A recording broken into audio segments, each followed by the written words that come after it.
नमस्कार साथियों, आप सभी का स्वागत। मैं डॉक्टर दिनेश कुमार पांडे।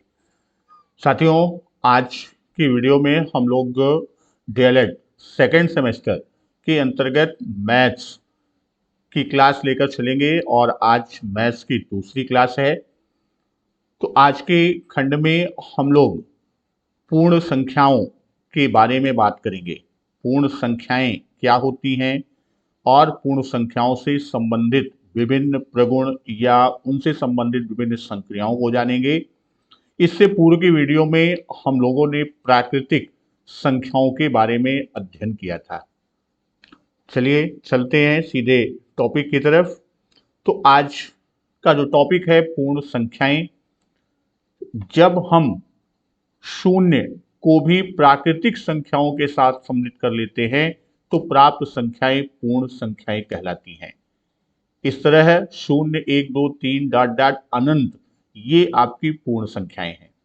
तो यहाँ हमने पिछली क्लास में अध्ययन किया था कि जो गिनती करने वाली संख्याएं होती हैं, गिनती करने वाली संख्याएं जो होती हैं वह क्या होती हैं। गिनती करने वाली संख्याओं को हम प्राकृतिक संख्याएं कहते हैं और गिनती का प्रारंभ हम कहाँ से करते हैं। हम गिनती का प्रारंभ एक से करते हैं, एक, दो, तीन, चार, इस तरह ये आपकी अनंत तक जाती हैं, जिसे हम प्राकृतिक संख्याएं कहते हैं।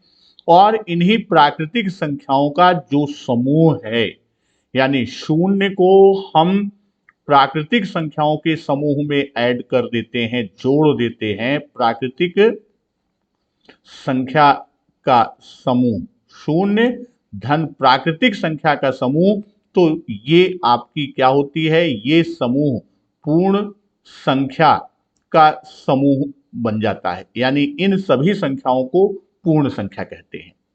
इस आधार पर हम कह सकते हैं कि जो हमारा शून्य है, शून्य सबसे छोटी पूर्ण संख्या है।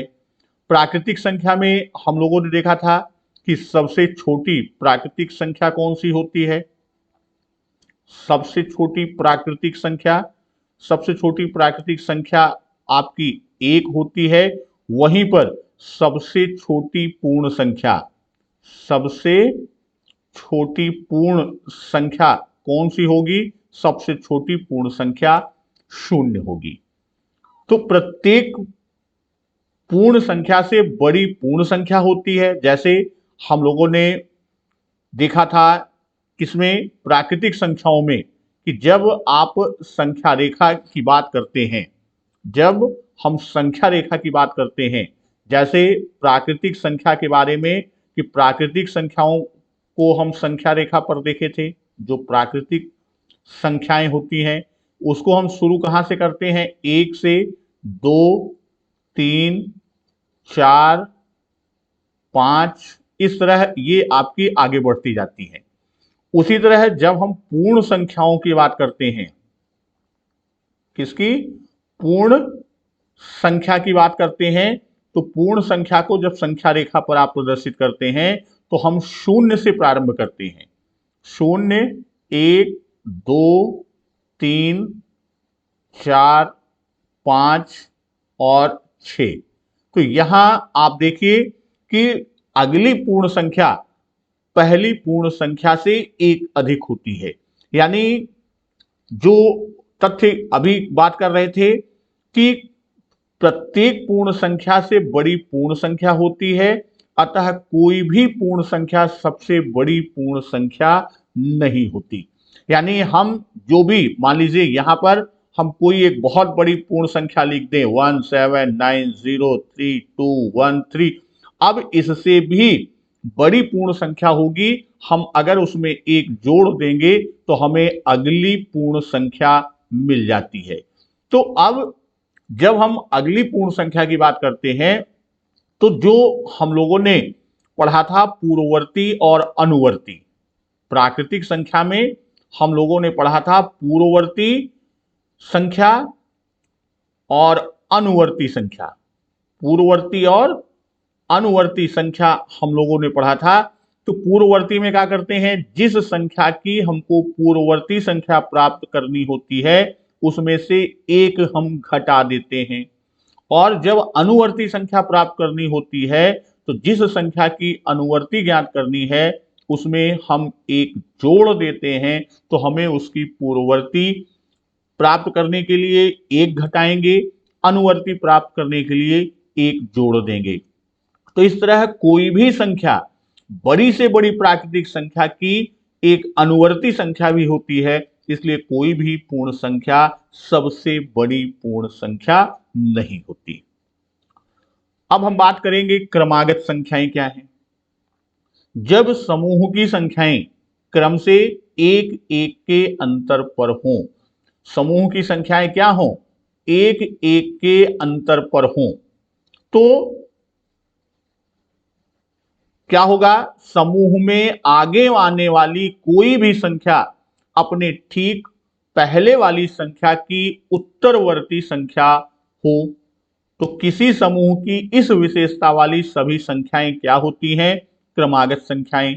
जैसा हमने देखा कि वह कितने के अंतर से संख्याएं क्रम से एक एक के अंतर पर बढ़ रही हों। जैसे अभी हम लोगों ने संख्या रेखा पर देखा कि हम शून्य से शुरू करते हैं, शून्य, एक, दो, तीन, चार, पांच, छह, इसी तरह ये आगे आपकी बढ़ती है।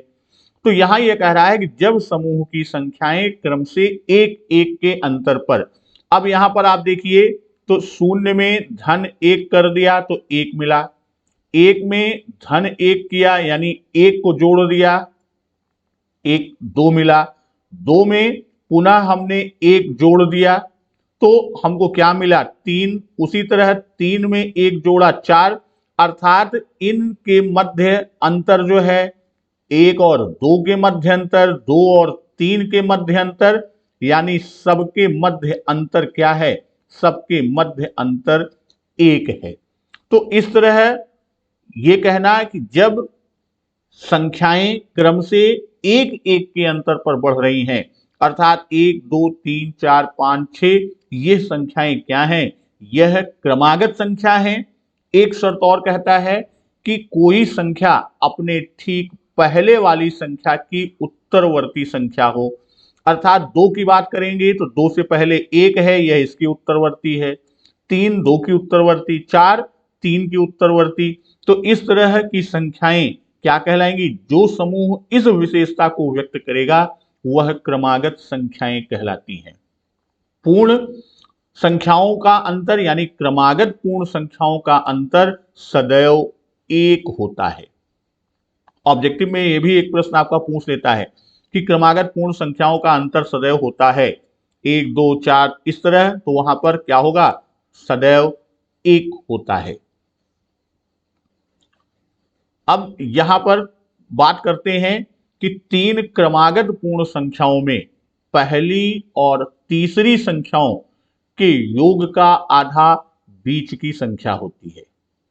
जब हम तीन क्रमागत संख्याओं की बात करते हैं तो तीन क्रमागत संख्याओं, पूर्ण संख्याओं में पहली और तीसरी संख्या का योगफल का आधा, तो यहां पर आप इसको इस तरह से कि पहली और तीसरी का योगफल आप निकाल लेंगे तो बीच वाली संख्या आपको मिल जाएगी। तो यहां हम इसको इस तरह से समझें कि बीच या मध्य की संख्या क्या होगा, ये आपका पहली संख्या धन तीसरी संख्या बटे दो, ये आपका रूप आएगा कि बीच की संख्या जब हमको ज्ञात करनी है। अब जैसे हम बात कर ले एक, दो और तीन, ये तीन क्या हैं, ये तीन क्रमागत संख्याएं हैं और इन तीन क्रमागत संख्याओं में हमें दो का पता नहीं है, इसके स्थान पर आपको x दे दिया गया कि एक, x और तीन ये क्रमागत संख्याएं हैं। ये क्या है, ये हमारी क्रमागत संख्याएं हैं, तो x का मान हमको ज्ञात करना है। तो अब यहां पर ये हमारा सूत्र है, बीच की संख्या x है तो x बराबर क्या हो जाएगा, 1/3/2 अर्थात 4/2, तो x का मान कितना आ गया 2, जो कि आपका पहले से, यानी 3 क्रमागत संख्याएं अगर आपको दी गई हैं और आपको बीच की संख्या ज्ञात करनी है, तो आप पहली और तीसरी संख्या का योग करके उसका आधा कर देंगे तो वह बीच की संख्या का मान प्राप्त होगा। वही चीज यहां कहता है कि 3 क्रमागत पूर्ण संख्याओं में पहली और तीसरी संख्याओं के योगफल का आधा क्या होती है, बीच की संख्या होती है। अब इसी पर एक प्रश्न लिया है कि 3 क्रमागत पूर्ण संख्याओं में पहली और तीसरी का योगफल 40 है, तो संख्याएं ज्ञात कीजिए। तो यहां पर हमको योगफल मालूम है, तो हम निकाल लेंगे कि बीच की संख्या बराबर क्या होगा, पहली और तीसरी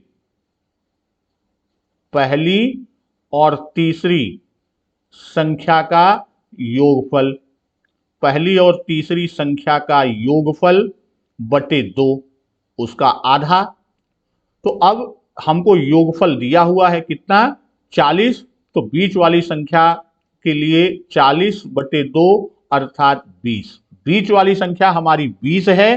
तो अब एक 20 की, अब देखिए क्रमागत संख्या के लिए हम क्या करेंगे, क्रमागत संख्या ज्ञात करने के लिए 20 तो बीच वाली संख्या है, उससे पहले की संख्या उसकी क्या होगी, पूर्ववर्ती, यानी 20 ऋण 1 बराबर 19, और बीच की ये आपकी कौन सी संख्या हो गई, ये आपकी पहली संख्या हो गई। फिर दूसरी संख्या 20 आपको मालूम ही हो गया, ये कौन सी संख्या है, ये दूसरी या मध्य की संख्या है, और उत्तरवर्ती संख्या इसके बाद वाली संख्या होगी, तो 20 धन 1 बराबर 21, अर्थात संख्याएं क्या होंगी, संख्याएं 19, 20 और 21 होगी। ये आपका क्या होगा, यही आपका उत्तर होगा। अब देखिए आगे बात करते हैं, पूर्ण संख्याओं पर संक्रियाएं और उनका गुणधर्म, अर्थात पूर्ण संख्याओं पर विभिन्न संक्रियाएं और उनके गुणधर्म की बात हम करते हैं।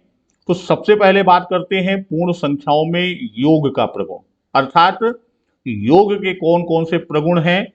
तो पहला हम लेते हैं योग का संवरक प्रगुण। ये क्या कहता है कि दो पूर्ण संख्याओं का योगफल, कोई भी दो पूर्ण संख्या है उनका योगफल सदैव पूर्ण संख्या होता है। यह पूर्ण संख्याओं के योग का संवरक प्रगुण है। अर्थात कहने का आशय कि पूर्ण संख्या में अगर हम पूर्ण संख्या का, यानी कोई भी दो पूर्ण संख्या का हम योग करेंगे तो उसका जो योगफल प्राप्त होगा वह भी पूर्ण संख्या ही होगा, और यही योग का संवरक प्रगुण है।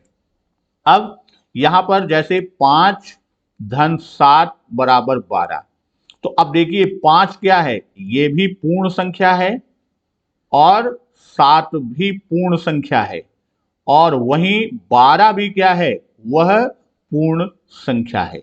तो इस तरह हम ये कहें कि 5 7 का युग्म है, इनका योग भी क्या होगा, इनका योग भी आपका पूर्ण होगा, पूर्ण संख्या प्राप्त होगी। हम ये कह दें कि 0 और 3 का योगफल वो भी पूर्ण संख्या, 0 और 0 का योगफल भी पूर्ण संख्या होगा, क्योंकि 0 भी अपने में क्या है, पूर्ण संख्या है। तो ये हमारा योग का संवरक प्रगुण कि किन्हीं दो पूर्ण संख्याओं को हम जोड़ेंगे तो उसका जो योगफल मिलेगा वह सदैव क्या होगा, वह सदैव पूर्ण संख्या होता है। अगले खंड पर चलते हैं, योग का क्रम विनिमेय प्रगुण। तो दो पूर्ण योग का क्रम विनिमेय प्रगुण क्या कहता है, क्रम का विनिमय करना, एक्सचेंज करना, कि दो पूर्ण संख्याओं के योगफल पर संख्याओं के क्रम का कोई प्रभाव नहीं पड़ता। अर्थात हम दो संख्याओं को जोड़ने के लिए हम कोई भी क्रम कर दें, आगे पीछे कर दें, तो उसके मान पर कोई परिवर्तन नहीं होगा। अब जैसे हम ये कह दें कि 3 धन 4, अगर इसका मान आप देखें तो इसका मान 7 आएगा। वहीं हम 7 को 4 धन 3 कर दें तो भी मान 7 ही आएगा। अर्थात इसके क्रम को, दोनों पूर्ण संख्याओं के क्रम को बदल दें तो भी इसके मान में परिवर्तन नहीं होगा। इसको हम संख्या रेखा पर भी देख लेते हैं कि संख्या रेखा यहां पर आपका 0, 1, 2, 3, 4, 5, 6, 7, 8 और ये आगे बढ़ेगा। अब इसमें हम ये देखते हैं हम कितनी संख्याओं को जोड़े हैं, पहले 3 और 4 को। तो 3 और 4, तो पहला 0 से लेकर हमारा 3, ये पहला खंड है, ये पहला खंड। फिर हम 4 इससे आगे बढ़ते हैं, 4 को जोड़ना है तो 3 के बाद 1, 2, 3, 4 यहां पर आएगा और इसको हम जोड़ते हैं, यानी इन दोनों का हम योग करते हैं। इन दोनों का योग करते हैं तो हम ये देखते हैं कि टोटल मान कितना प्राप्त होता है, तो टोटल मान हमें 7 प्राप्त होता है। ये हम 3 और 4 को जोड़े। अब वहीं पर हम 4 और 3 को जोड़ते हैं, 0, 1, 2, 3, 4, 5, 6, 7, 8, 100। तो ये क्रम चला। अब यहां पर पूर्ण संख्याओं को जोड़ने में हम देखते हैं कि पहले हमने 4 को जोड़ा, यहां हमने पहले 3 यानी 3 और 4 को जोड़ा था। यहां पर हम पहले 4 को लेते हैं, पहले 4 को लिया, फिर 4 से आगे 3 को हमने लिया, तो 4 के बाद 5, फिर 6, 7, ये 3 आया हमारा, ये 3। अब पूरे मान को यदि हमें देखना है तो पूरे मान को हम देखेंगे तो ये कितना आएगा, ये हमारा 7 आएगा। यानी हम संख्या रेखा से भी देखें कि 3 और 4 को जोड़ा तो मान हमारा 7 आया, और 4 और 3 को जोड़ा तो हमारा मान 7 आया। अर्थात इनकी संख्याओं के क्रम को बदलने पर इनके योगफल पर कोई प्रभाव नहीं पड़ता। यही क्रम विनिमय का नियम है। अगला नियम, योग का तत्समक अवयव। ये बहुत ही इंपॉर्टेंट खंड है, यहां से कई बार प्रश्न पूछा गया है कि योग का तत्समक अवयव क्या है। किसी पूर्ण संख्या में यदि 0 को जोड़ा जाता है तो योगफल वही संख्या होती है। इसी कारण 0 को पूर्ण संख्याओं में योग का तत्समक अवयव कहते हैं। किसे?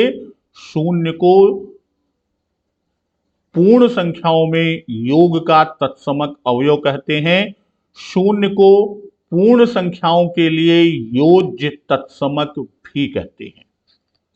तो इसमें हम देखें तो इसका मान अगर हम निकालते हैं तो यहां पर हम 0 में 0 को जोड़ दें तो मान 0 होगा, 0 का 3 से योग करें तो उसका मान 3 होगा, फिर हम 0 का 5 से योग करें या 5 का 0 से योग करें तो भी मान कितना होगा, 5 होगा।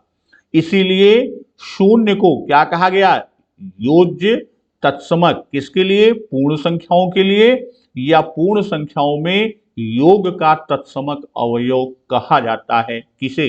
0 को। योग का साहचर्य प्रगुण। अब यहां पर साहचर्य प्रगुण क्या कहता है कि 3 पूर्ण संख्याओं को क्रम में जोड़ते समय, 3 पूर्ण संख्याओं को क्रम में जोड़ते समय किन्हीं 2 पूर्ण संख्याओं का समूह पहले बना लेने से योगफल में अंतर नहीं पड़ता। यह योग संक्रिया का साहचर्य नियम है। तो जो योग संख्याओं का साहचर्य प्रगुण की बात हम करते हैं, जैसे 2 धन 3 धन 4, अब यहां पर हमने 2 और 3 का पहले समूह बना लिया, तो ये आपका जो मान इसका निकलेगा, अगर हम ये कहें तो इसका 3 2 5 और 5 4 9 आएगा।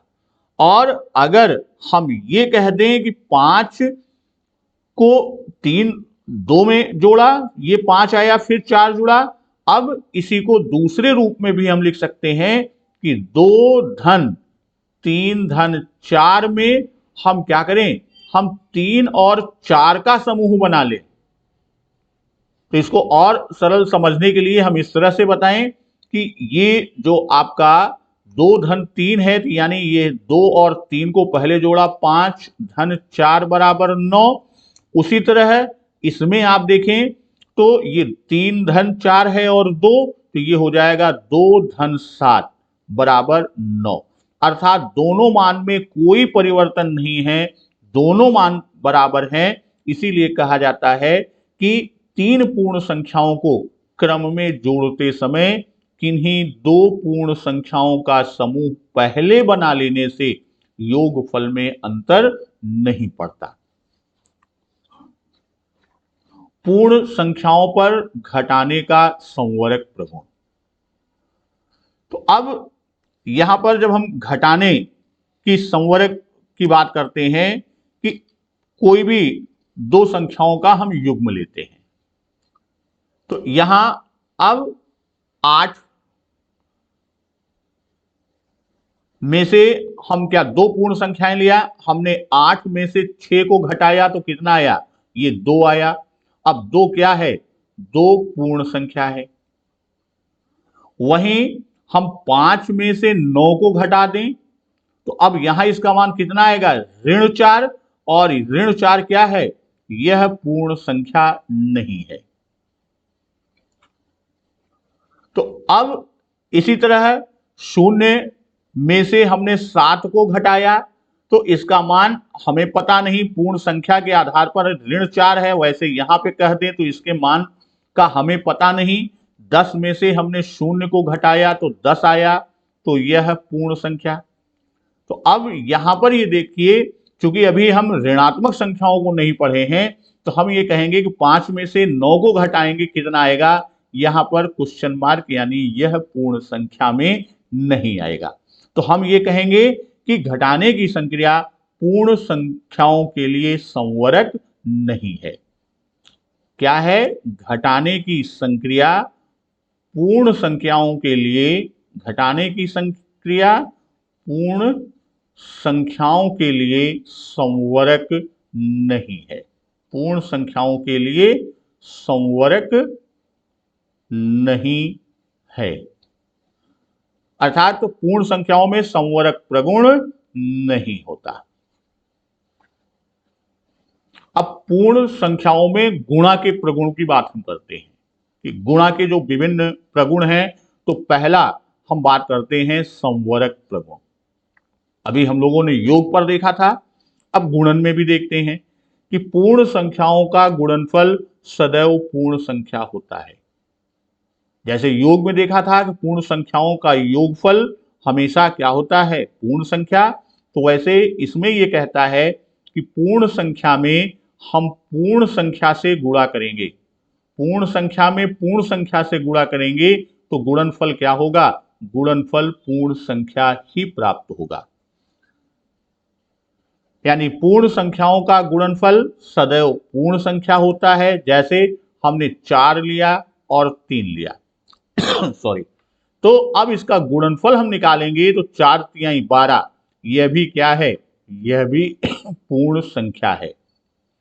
3 भी पूर्ण संख्या थी, यानी इस पूर्ण 4 और 3 दो पूर्ण संख्याओं का हमने गुणा किया तो 12 जो गुणनफल आया वह भी पूर्ण संख्या है।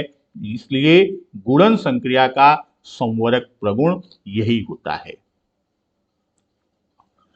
अब गुणन संक्रिया के क्रम विनिमय प्रगुण की बात हम करते हैं, तो पूर्ण संख्या युग्म में उनके क्रम को बदल देने पर गुणनफल समान होता है। इसे गुणन संक्रिया का क्रम विनिमय प्रगुण कहते हैं। मान लीजिए हमने 2 3 युग्म लिया, एक लिया 3 और 5 का, एक लिया 9 और 2 का, 9 और 12, चलिए लिख उठा। तो अब यहां पर हम देखें, हम कहें 3 गुणे 5 बराबर कितना आएगा 15, या इसी को कह दें 5 गुणे 3 तो भी उसका मान 15 ही होगा।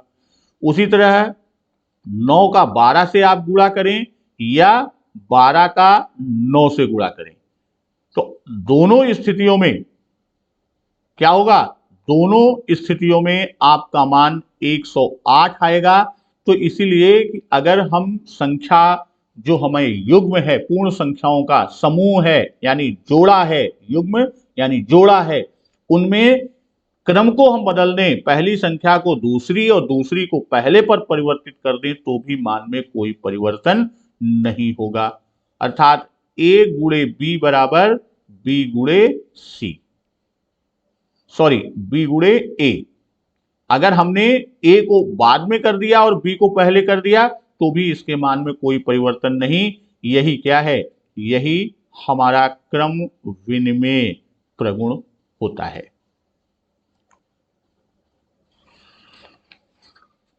शून्य का गुणन प्रगुण। शून्य का गुणन प्रगुण एक लाइन में सिर्फ इतना हमेशा ध्यान रखिए कि किसी पूर्ण संख्या और शून्य का गुणनफल क्या होता है, सदैव शून्य होता है। किसी भी संख्या में आप शून्य से गुणा करेंगे, शून्य में शून्य से गुणा करेंगे शून्य, शून्य में 2 से गुणा करेंगे तो शून्य, या यूं कह दें कि 3 में शून्य का गुणा करेंगे शून्य, या कितनी भी बड़ी संख्या हो 1 7 9 3 0 1 5 7 2 1, इतनी बड़ी संख्या में अगर आगे गुणे 0 लिखा है तो इसका गुणनफल शून्य होगा। ये आपको हमेशा ध्यान में रखना है कि किसी भी संख्या में यदि गुणे शून्य है तो उसका गुणनफल शून्य होगा। गुणन का तत्समक अवयव, यह भी प्रश्न आपका बहुत पूछा जाता है, बहुत ही महत्वपूर्ण है, कई बार पूछा भी जा चुका है। गुणन का तत्समक अवयव, एक को गुणन का तत्समक अवयव कहते हैं। एक को क्या कहते हैं, एक को गुणन का तत्समक अवयव कहते हैं। क्यों, यानी किसी पूर्ण संख्या और एक का गुणनफल वही संख्या आती है। एक को गुणन का तत्समक अवयव कहते हैं क्योंकि किसी पूर्ण संख्या, क्योंकि किसी पूर्ण संख्या और एक का गुणनफल और एक का गुणनफल वही संख्या प्राप्त होती है। गुणनफल वही संख्या प्राप्त होती है। अब किसी भी संख्या में आप गुणा कर लें, 1 गुणे 2 बराबर 2, 2 गुणे 1 बराबर 2, 15 गुणे 1 बराबर 15, 1 गुणे 113 बराबर 113, यानी वही संख्या हमें प्राप्त होती है। अगर हम 1 से गुणा करते हैं तो हमेशा वही संख्या, इसीलिए 1 को गुणन का तत्समक अवयव कहा जाता है या कहते हैं। अब गुणन का साहचर्य प्रगुण, जैसे योग में हमने देखा था कि किन्हीं 3 पूर्ण संख्याओं के सतत गुणन संक्रिया में संख्याओं के क्रम को परिवर्तित करने पर गुणनफल अपरिवर्तित रहता है। अर्थात गुणन की संक्रिया पूर्ण संख्याओं में साहचर्य है। इसको इस तरह से मान लीजिए, हमने लिया पहली संख्या गुणे दूसरी संख्या ब्रैकेट में लिया और गुणे तीसरी संख्या। अगर ये बराबर आप करें तो इससे मान में कोई परिवर्तन नहीं कि पहली संख्या गुणे और ब्रैकेट में हमने ले लिया दूसरी संख्या गुणे तीसरी संख्या। इससे उसके मान में कोई परिवर्तन। तो यहां पर यह देखा गया कि अब इस पे कोई भी मान आप रख लें। जैसे हम तीन संख्याएं, पूर्ण संख्याएं लेते हैं, 2, 3 और 4। तो हमने यहां पर पहली और दूसरी संख्या को पहले ब्रैकेट में लिया, तो इसका मान कितना हो जाएगा, 2 6 गुणे 4 अर्थात 24।